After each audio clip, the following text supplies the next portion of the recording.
The chair recognizes the gentleman from California, Mr. McClintock, for 5 minutes.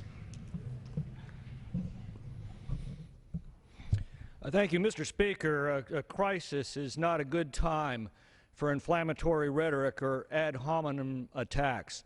I believe that my colleague from Connecticut just missed the mark a moment ago when he threw out terms such as dead-enders and extremists. And I'll simply say that yesterday the President missed an opportunity to bring both sides together. That responsibility now rests solely with us.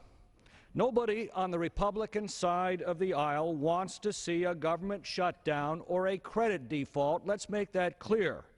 And I'm confident that nobody on the Democratic side wants to see millions of Americans lose the health plans they were told they could keep, or see the health care costs skyrocket, or lose their jobs or work hours because of the unintended consequences of Obamacare. But these events, and that nobody wants to see, are now unfolding. They will do great damage to our nation that nobody wants to see happen.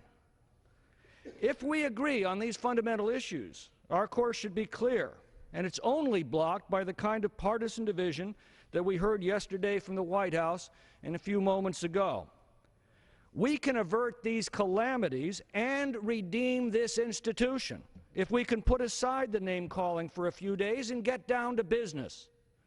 The good news is we have a process of government that's evolved over centuries, that's very good at resolving differences of opinion between the two houses of Congress and within the two houses of Congress.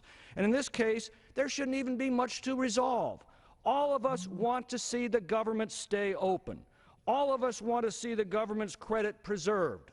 All of us want to see Americans protected from losing health plans that they want to keep, or from being socked with crushing premium increases, or from losing their jobs or having their hours cut back.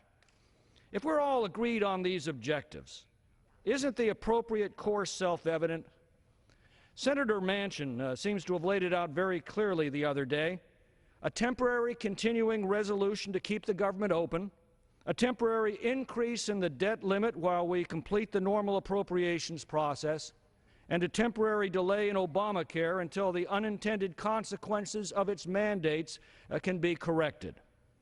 Is that so unreasonable? After all, this administration's already exempted big corporations and more than 1,000 politically connected groups from Obamacare mandates. More revealingly, the administration's protected members of Congress from its crushing costs. That ought to be the ultimate wake-up call. If members of Congress can't afford to meet Obamacare's costs, how do we expect the average American to do so?